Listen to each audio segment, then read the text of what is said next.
नमस्कार दोस्तों, मैं डॉक्टर गौरव आपका आज के इस वीडियो में बहुत बहुत स्वागत करता हूं। दोस्तों, आज के इस वीडियो में हम चर्चा करने जा रहे हैं साप्ताहिक राशि फल के बारे में, जो कि 15 अप्रैल से 21 अप्रैल 2019 के लिए होगा। दोस्तों, राशिफल जानने से पहले आपको कुछ बातों का विशेष ध्यान रखना चाहिए। पहली बात तो ये कि जो मेरे राशिफल होते हैं वो चंद्र राशि पर आधारित होते हैं। उसकी वजह यह है कि शास्त्रों के अनुसार यदि आपको सिर्फ ग्रहों के गोचरों की ही गणना करनी है तो चंद्र कुंडली के आधार पर की जानी चाहिए। अभी ये जो आप वार्षिक राशिफल देखते हैं, मासिक राशिफल देखते हैं, साप्ताहिक राशिफल देखते हैं, किसी भी प्रकार का यदि आप राशिफल देखते हैं तो ये ग्रहों के गोचरों की ही गणना होती है। चाहे आप कहीं पर भी देखें, कहीं पर भी सुने, कहीं पर भी पढ़ें, चूंकि ग्रहों के गोचरों की ही गणना होती है तो सामान्य स्तर पर होती है। सामान्य स्तर पर होती है, इसलिए यदि आपको खुद के बारे में कोई सटीक जानकारी चाहिए तो इसलिए कई चीजों की जरूरत लगेगी। जैसे कि आपकी लग्न कुंडली, आपकी सूक्ष्म कुंडलियां, आपकी दशाएं, आपकी अंतरदशाएं, प्रत्यंतर दशाएं, सूक्ष्म दशाएं, नक्षत्र, गोचर, जिनकी यहां पर हम चर्चा कर रहे हैं, इनकी भी जरूरत लगेगी। साथ ही साथ कुंडली के, आपकी कुंडली के अच्छे बुरे योग और भी कई चीजों का जब एक साथ मिला करके अध्ययन किया जाएगा तो एक जानकारी निकल के आ पाएगी जो कि सिर्फ और सिर्फ आपके लिए होगी। लेकिन राशिफल जानना इसलिए बेहद जरूरी हो जाता है ताकि आपको कम से कम यह तो पता चल जाए कि भाई मेरे लिए सप्ताह जो है, ग्रहों के गोचर इस सप्ताह में कैसे होने वाले हैं, कहां पर मुझे सावधानी बरतने की जरूरत है, कहां पर मेरे लिए शुभ संकेत है।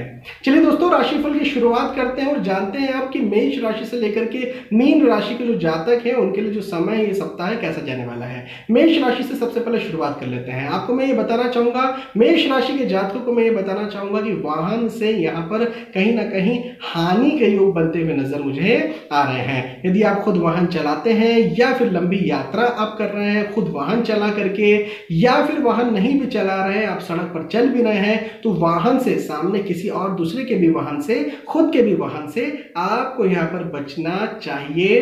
वाहन संबंधी जो भी नियम होते हैं, ट्रैफिक जो भी नियम होते हैं, यातायात नियम जो भी होते हैं, उनका पालन आपको यहां पर करना चाहिए। अदरवाइज मुझे कहीं ना कहीं हानि के योग बनते हुए नजर आ रहे हैं। स्थानांतरण के योग भी हैं। हो सकता है आप चाहे स्टूडेंट हो, चाहे नौकरी करें, चाहे व्यवसाय करें, आपका स्थानांतरण कहीं दूसरी जगह पर हो। अभी यदि आप स्थानांतरण चाहते हैं तो बहुत अच्छी बात है, नहीं चाहते तो ये आपके लिए परेशानी खड़ी कर सकता है मानसिक तौर पर। लेकिन हाँ, मैं एक बात ये कहूंगा कि यदि स्थानांतरण होता है तो मानसिक परेशानी हो सकती है, लेकिन एक्चुअल में जो है प्रैक्टिकल परेशानी बिल्कुल भी नहीं होगी, क्योंकि ये स्थानांतरण आपकी उन्नति ही करेगा। चाहे आप नौकरी करते हैं तो पदोन्नति होगी, चाहे व्यवसाय करते हैं तो भी आपके लिए अच्छा ही होगा। व्यवसाय हो सकता है कि बढ़े आपका, आप कहीं और दूसरी जगह जाकर के अच्छी डील हासिल कर पाए, या फिर आप स्टूडेंट है तो अच्छी जगह पर, अच्छे कॉलेज में, अच्छे इंस्टीट्यूट में आप जाएं। तो जैसा मैंने अभी वर्ड यूज किया था कि मानसिक परेशानी स्थानांतरण खड़ी कर सकता है, लेकिन प्रैक्टिकल जो है वो परेशानी खड़ी नहीं करेगा। तो मानसिक परेशानी से भी आपको, या मानसिक दृष्टिकोण से जो आपको यहां पर रोके जा रहा है, परेशानी हो रही है, उससे आपको बचना चाहिए। मेष राशि के बाद वृषभ राशि के जातकों की बात करें तो कहीं नई योजनाओं के बारे में आप सोच सकते हैं। नई योजनाओं में आप कहीं इन्वेस्ट कर सकते हैं, पैसा लगा सकते हैं। पैसा बिल्कुल लगाइए भी, ये जो योजनाएं हैं आपकी सफल हो सकती है। अभी योजनाएं जरूरी नहीं कि बिजनेस संबंधी हो, जरूरी नहीं कि धन के ही संबंधी हो। योजनाएं हो सकती हैं आपकी पढ़ाई के संबंधी। हो सकता है कोई नई तरह से आप पढ़ाई करना चाहते हो, नई जगह पर जाकर के आप पढ़ाई करना चाहते हो, इसमें भी आपको सफलताएं मिलेगी। लेकिन मेष राशि के जातकों, जैसा मैं आपसे भी वृषभ राशि के जातकों के लिए भी यही कहूंगा कि वाहन से कष्ट के योग बनते नजर आते हैं। खुद वाहन सोच समझकर, देख परख कर चलाएं, और सामने वाले से भी कहीं ना कहीं दिक्कत हो सकती है, दूसरे वाहन से भी कुछ परेशानी हो सकती है, तो भी सड़क पर देख करके चलें। वृषभ राशि के बाद मिथुन राशि के जातकों की बात करें तो जायदाद में वृद्धि होती हुई नजर आती है, इंक्रीमेंट होता हुआ नजर आता है, धन लाभ होता हुआ नजर आता है। तो धन के दृष्टिकोण से ये जो समय है, ये जो सप्ताह है, मुझे बहुत अच्छा दिखता है। साथ ही साथ मांगलिक प्रसंग, मांगलिक कार्य के योग भी मुझे यहाँ पर बनते हुए नजर आते हैं। घर परिवार का जो माहौल है वो बड़ा खुशनुमा रहेगा। स्टूडेंट्स के लिए समय बहुत अच्छा है, बहुत ज्यादा उत्साह वर्धन वाला ये समय रहेगा। बहुत अच्छी तरह से आपको कड़ी मेहनत करना चाहिए ताकि इस समय का फायदा उठाया जा सके। और चाहे नौकरी करें, चाहे व्यवसाय करें, ये समय जो है बहुत अच्छा है।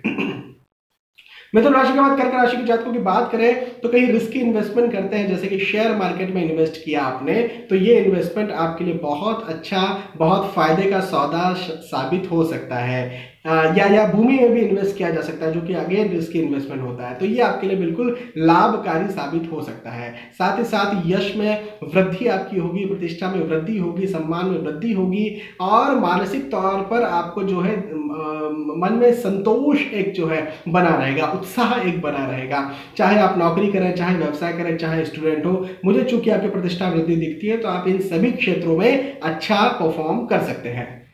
कर्क राशि के बाद यदि सिंह राशि के जातकों की चर्चा करें तो मैं आपसे कहूंगा यात्राओं के योग बनते हुए नजर आते हैं। यात्राएं जो है वो सुखद रहेगी, पारिवारिक जनों के साथ यात्राएं रहेंगी, पारिवारिक यात्राएं रहेगी, और बिल्कुल यात्राएं आप कर सकते हैं। कोई यहाँ पर इश्यू, कोई परेशानी नहीं। इवन मुझे यहाँ पर आपके लाभ ही बनते हुए नजर आते हैं। हो सकता है रिश्तों में आपका लाभ मिले, हो सकता है रिश्ते और मजबूत हो, तो बिल्कुल आपको यात्राएं भी करनी चाहिए। स्पेशली कहूंगा संतान के दृष्टिकोण से, संतान के पक्ष में मुझे यहाँ पर सुख मिलता हुआ नजर आता है। यदि आपकी संतान नहीं है, संतान प्राप्ति के इच्छुक है, तो कहीं ना कहीं खुशखबरी मिल सकती है, या फिर ऑलरेडी संतान की तरफ से कोई ना कोई खुशखबरी मिल सकती है, जैसे कि वो नौकरी लगने के लायक हो, वो किसी एग्जाम की उन्होंने तैयारी की हो या एग्जाम दी हो, तो उसमें कोई खुशखबरी मिल जाए। तो इस तरह संतान के पक्ष में मुझे ये समय जो है बहुत ज्यादा अच्छा नजर आ रहा है। सिंह राशि के बाद यदि कन्या राशि के जातकों की बात करें तो कहीं ना कहीं किसी न किसी तरह का शुभ समाचार आपको यहाँ पर मिल सकता है इस सप्ताह। अभी जिस शुभ समाचार की आप प्रतीक्षा में है, उस तरह का शुभ समाचार आपको मिल सकता है। साथ ही साथ आपकी भी यात्राओं के योग दिखते हैं। यात्रा न ज्यादा सुखद रहेगी, न ज्यादा परेशान करने वाली रहेगी, सामान्य यात्रा रहेगी। जरूरत है तो आपको करना ही चाहिए। मैं यहाँ पर बिल्कुल कोई खराब बात नहीं कहूंगा यात्रा को लेकर के। लेकिन एक चीज और कहूंगा कि यदि आप कहीं इन्वेस्टमेंट करते हैं, जैसे कि शेयर मार्केट में, भूमि में, अपने बिजनेस में, या कहीं पर भी इन्वेस्टमेंट आप करते हैं, कहीं पर भी पैसा आप लगाते हैं, तो मुझे लगता है कि वहां पर आपको लाभ ही होगा। स्टूडेंट्स के लिए समय जो है वो बहुत अच्छा है। कन्या राशि के बाद तुला राशि के जातकों की बात करें तो आपको भी भूमि लाभ मुझे यहाँ पर स्पेशली बनता हुआ नजर आता है। प्रॉपर्टी में मुझे लाभ बनता हुआ नजर आता है। यदि कोई पैतृक संपत्ति है तो वहां पर जरूर से आपको फायदा मिलेगा। यदि लंबे समय से कोई विवाद की स्थिति चल रही थी पैतृक संपत्ति में, तो उसमें भी आपको ज्यादा फायदा मिलता हुआ नजर आता है। भौतिक सुख सुविधाओं में आपकी यहाँ पर वृद्धि होगी। हो सकता है वाहन खरीदने के बारे में सोचें, हो सकता है आप AC खरीदने के बारे में सोचें, कोई लग्जरी आइटम में आप इन्वेस्ट करें, जिसमें आपका धन तो खैर खर्च होगा, लेकिन सुख सुविधाओं में जरूर से वृद्धि होती भी नजर आती है। यदि आप स्टूडेंट हैं तो मेहनत थोड़ी सी ज्यादा करनी पड़ेगी, तभी जाकर के आपको उतने अच्छे रिटर्न मिल पाएंगे। लेकिन यदि आप नौकरी करते हैं, व्यवसाय करते हैं, या फिर कहीं इन्वेस्टमेंट करते हैं, तो मुझे आपका लाभ यहां पर दिखता है।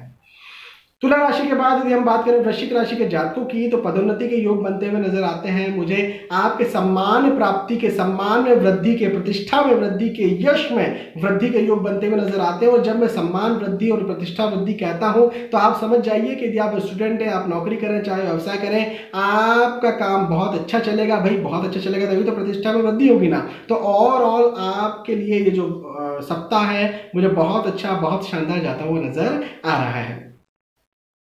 वृश्चिक राशि के बाद धनु राशि के जातकों की बात करें तो आपके लिए भी स्थानांतरण के योग हैं। स्थानांतरण आपका हो सकता है, लेकिन ये स्थानांतरण जो है आपकी पदोन्नति करेगा। आप एक पायदान से अगले पायदान पर सफलतापूर्वक आगे बढ़ेंगे, और उसके साथ ही स्थानांतरण या ट्रांसफर होगा।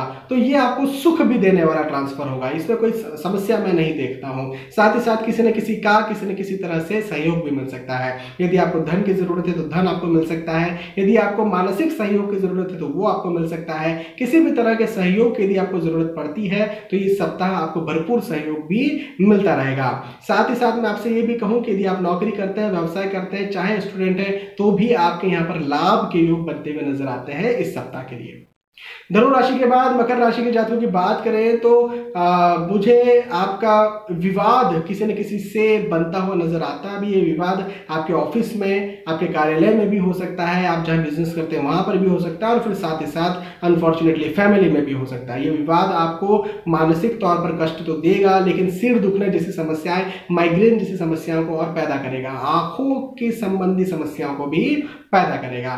साथ ही साथ यहाँ पर भी अगेन आपका स्थानांतरण मुझे दिखता है। कई लोगों के लिए स्थानांतरण के योग मुझे यहाँ पर, कई राशियों के लिए स्थानांतरण के योग मुझे यहाँ पर बनते हुए नजर आ रहे हैं। आपके लिए भी मुझे स्थानांतरण के योग दिखते हैं, लेकिन ये जो स्थानांतरण है हो सकता है विवाद के बाद हो सकता है उतना सुखद स्थानांतरण आपके लिए ना हो सकता है कभी कुछ केसेस में पनिशमेंट ट्रांसफर जिसे कहते हैं, उस वैसी स्थितियां भी आपकी यहाँ पर बन जाए।